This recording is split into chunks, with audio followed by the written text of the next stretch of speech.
사회사상은 사회적 삶에서 나타나는 현상에 대한 해석과 사회 체제나 의도의 바람직한 모습 및 그거의 구현에 관한 체계적인 사유를 의미한다. 그렇다면 우리 인간의 삶에서 사회사상이 필요하고 중요한 이유는 뭘까? 첫째, 사회사상은 모든 사회의 궁극적 지향적인 이상사회의 모습을 설계하고 이를 실현하는 방안을 모색하는 데 도움을 줄 수 있다.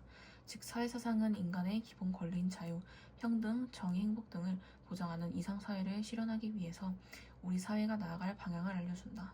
둘째, 사회사상은 현 사회의 진단과 평가에 도움을 준다. 사회사상은 좋은 공동체와 좋은 시민의 모습에 대한 체계적인 관점을 담고 있다. 우리는 사회사상을 통해 세상을 이해하고 평가하는 일정한 기준과 체계적인 틀을 제공받을 수 있다. 셋째, 공적 삶의 영역에서 마주치는 윤리 문제와 딜레마를 해결하는 데 도움을 줄 수 있다. 예를 들어 오늘날 빈부격차 문제를 생각해보자. 부자에게 세금을 더 많이 거두어 가난한 사람들을 지원해야 할까? 혹시 부자에게만 더 많은 세금을 부과하는 것은 개인의 자유를 침해하는 게 아닐까? 이 문제에 대해 국가가 어느 정도까지 개입하는 게 타당할까?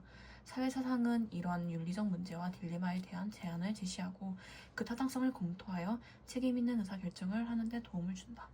우리는 사회사상의 도움을 받으면서 우리 사회가 자기 자신을 돌아보아야 한다. 이와 같은 도덕적 사고와 성찰을 공적 능력에서 비롯해 비판적으로 검토할 수 있을 때 우리는 기본 소양과 덕성을 갖춘 정의로 시민이 될 수 있다.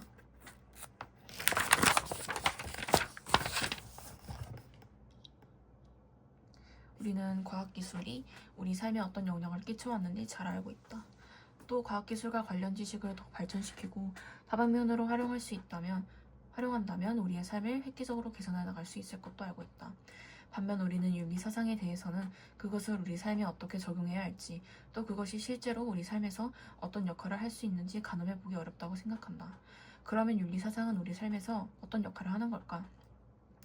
홍콩 A기업의 회장인 리땡땡의 좌우명이자 경영철학은 이롭지 못하게 모든 재물은 나에게 뜬구름과 같다.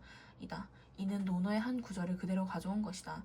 그는 진정한 부는 자신이 번 돈을 사회를 위해 쓰려는 마음이 있다. 라고 말하면서 정직과 신뢰를 무엇보다 중요한 가치로 삼아 기업을 경영해왔다. 이러한 그의 경영 철학은 그가 경영하는 기업이 사람들로부터 존경받고 신뢰받도록 만들었고 이는 결과적으로 기업 성장의 원동력이 되었다. 실제로 그는 언제나 공자의 사상을 끊임없이 되새기고 탐구하는 데 열중한다. 그리고 이를 바탕으로 기업을 경영한 것이 성공 비결이라고 말한다. 위 사례의 주인공은 윤리사상에 대한 탐구를 기초로 기업인으로서 추구해야 할 바람직한 가치가 무엇인지 또 개인으로서 어떻게 살아가야 하는지를 설정하였다고 볼 수 있다. 이뿐만 아니라 그는 기업이 이익 추구를 넘어서 나아가야 할 바람직한 방향도 제시하였다고 볼 수 있다. 이처럼 윤리사상은 우리 삶과 동떨어져 있지 않다. 오히려 윤리사상은 우리가 바람직한 가치관을 세우고 매일의 일상을 성찰하면서 우리의 삶을 보다 폭넓게 바꾸어 나가도록 돕는다. 이러한 윤리사상의 역할은 그 어떤 다른 지식과 기술로도 대체하기 어려운 것이다.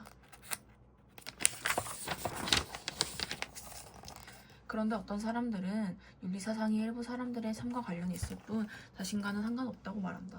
하지만 윤리사상은 우리가 바람직한 삶 또는 좋은 삶이 무엇인지 탐색하는 과정에서 훌륭한 지침이 될 수 있다. 다음 사례들을 통해 이에 대해 생각해보자. 지호는 최근 공부에 대한 의욕이 사라져버렸다. 한동안은 성적을 올려야 한다고 막연히 생각하며 열심히 공부했다. 하지만 계속되는 입시 경쟁과 성적에 대한 고민 때문에 지치고 말았다. 그러던 중 처음 학문을 할 때는 반드시 맨 먼저 뜻을 세워야 한다. 그렇게 하여 자신도 성인이 되리라 라고 마음 먹어야 한다 라는 율곡이의 가르침을 접하면서 지호는 자신을 반성하게 되었다. 지호는 자기 삶의 목적을 돌이켜보면서 자신이 정말 해야 할 공부가 무엇인지 생각해 보았다. 그리고 나서 자신이 해야 할 공부를 적극적으로 찾아서 하게 되었다. 공부에 대한 흥미도 크게 높아지게 되었다. 소영이는 어느 날 동네에서 유기견을 마주친 후 강아지만 보면 불편함을 느끼게 되었다. 나중에는 안전하게 목줄에 묶인 강아지까지 보기 싫은 마음이 들었고 거리에서 강아지가 사라졌으면 하는 생각마저 하였다. 그렇게 막연히 강아지에 대한 선입견을 가지고 있던 소영이는 우연히 동물에 대해 다룬 다큐멘터리를 보게 되었다. 그 영화에 등장한 사람 중 하나는 동물도 사람과 똑같이 고통을 느낄 수 있는 존재며 그렇다면 동물의 삶도 존중하고 보호해 주어야 한다는 어느 사상가의 이야기를 인용하였다. 그 이야기를 들으면서 소영이는 자신이 강아지에 대해 가졌던 생각이 얼마나 부끄러운 것인지 깨달았다. 이후 소영이는 그 사상가의 책을 찾아 읽으며 동물의 권리에 대한 관심을 키워나갔다. 지금은 동네 유기견 보호소를 방문해서 봉사활동을 펼치기도 한다. 앞에 사례들에서 볼 수 있듯이 윤리사상은 우리의 삶과 동떨어져 있지 않다. 윤리사상은 우리 각자의 일상에서 자신의 생각과 행동을 성찰하도록 도울 수 있다. 그리고 이러한 성찰을 통해 편협한 생각이나 잘못된 행동을 바로잡을 수 있다. 더 나아가서는 윤리사상과 이를 바탕으로 하는 성찰을 통해 자신의 가치관과 삶의 목적도 다시 한번 숙고할 수 있다. 이처럼 윤리사상은 자신의 삶을 도덕적으로 성찰하게 함으로써 생각의 전환을 일으키고 도덕적 실천을 하면서 더 나은 삶을 살도록 노력한다. 삶을 살아가도록 돕는다. 따라서 우리는 윤리사상의 중요성을 깨닫고 윤리사상을 학습하여 성숙하고 바람직한 삶을 살아갈 수 있도록 노력해야 한다. 역사적으로 사회사상은 한 사회가 나아가야 할 바람직한 방향을 제시하는 나침반과 같은 역할을 해왔다. 이 과정에서 사회사상은 현실 사회의 잘못과 모순을 진단하고 인간의 삶을 개선하기 위한 방안을 제시함으로써 인류 사회의 발전에 큰 기여를 하였다. 이러한 예는 인류 역사에서 무수히 찾을 수 있다. 예를 들면 조선시대에 강조되었던 민본 정치 사상은 당대 유교 사상가들이 백성을 위한 정치를 펼치고자 노력하는 데 영향을 주었다. 그들은 민심이 천심임을 인식하고 지도층의 도덕적 타락이나 백성에 대한 군주의 횡포를 견제하고자 하였다. 이처럼 정치의 근본은 민에 기초해야 한다는 민본 정치 사상은 국가의 기본은 시민이라는 믿음으로 오늘날까지 이어지고 있다. 또 다른 예로 근대에 접어들면서 서양을 중심으로 확산되었던 자유주의 사상을 들 수 있다. 모든 사람은 평등하게 태어났고 창조주는 몇 개 양도할 수 없는 권리를 부여했으며 이러한 권리에는 생명 자유 그리고 행복 추구가 있다. 이 권리를 확보하기 위하여 인류는 정부를 조직했으며 이 정부의 정당한 권력은 국민의 동의로부터 유래하고 있다. 위에 미국 독립선언서는 자유주의가 강조하는 자유와 평등의 가치를 잘 보여준다. 이러한 자유주의 인류 사회의 모습을 크게 바꿔놓았다.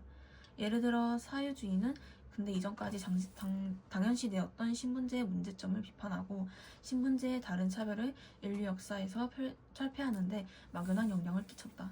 이와 더불어 자유주의는 시민이 단지 국가에 예속된 존재가 아니라 그 자체로 자유로운 존재임을 인식시켜 오늘날과 같은 자유시민의 모습을 정립하는 데 기여하였다. 이러한 역사적 사례들에서 찾을 수 있는 사회사상의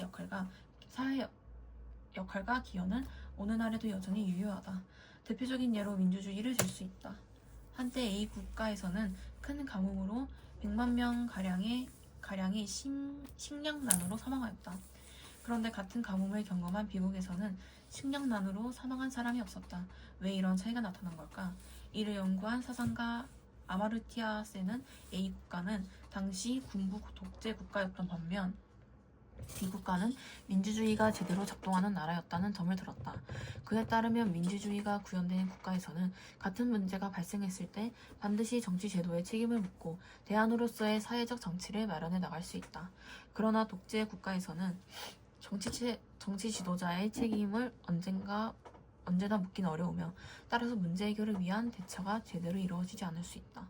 당시 독재가 이루어지던 A 국가와 달리 민주주의가 구현된 B 국가는 사회가 위기에 당면했을 때 정치인이 책임의식을 가지고 국민과 함께 어려움을 해결할 수 있었다.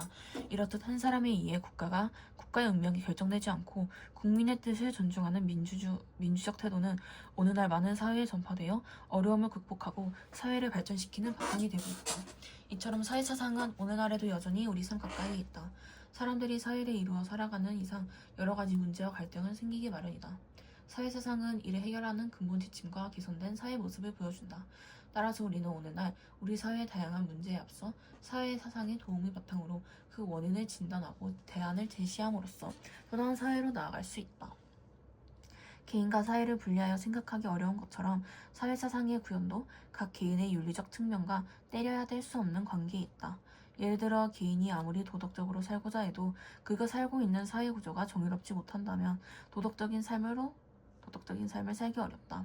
반대로 어떠한 사회 지도가 잘 마련되어 있다고 해도 개인이 도덕적이지 않으면 사회 지도는 형식에 그치고 말 것이다. 따라서 도덕적인 삶을 지향하는 윤리사상과 바람직한 사회를 지향하는 사회사상은 언제나 함께 가야 한다. 이와 관련하여 우리는 아리스토텔레스의 다음과 같은 이야기를 시사점에서 얻을 수 있다. 국가가 훌륭해지는 것은 행운의 소관이 아니라 지혜와 윤리적 결단의 산물이다. 훌륭한 국가가 되려면 국정에 참여하는 시민들이 훌륭해야 한다. 그런데 우리의 시민들은 모두 국정에 참여한다. 따라서 우리는 어떻게 해야 사람이 훌륭해질 수 있는지 고찰해 봐야 한다. 아리스토텔레스는 좋은 국가가 없으면 인간다운 삶이 불가능하지만 국가 역시 바람직한 인간이 없이는 제대로 운영되지 않는다 보았다. 이러한 그의 입장은 개인의 도덕성과 공동체의 도덕성이 밀접한 관계에 있다는 점을 잘 보여주며 윤리사상과 사회사상 역시 때려야 될 수 없는 관계라는 걸 시사한다. 우리는 이러한 윤리사상과 사회사상의 관계에 대한 이해를 바탕으로 바람직한 인간으로 성장할 수 있도록 도덕적 품성을 길러야 할 것이다. 또한 바람직한 사회를 구현하기 위한 정의로운 법과 제도를 정립하고 지켜나가야 할 것이다.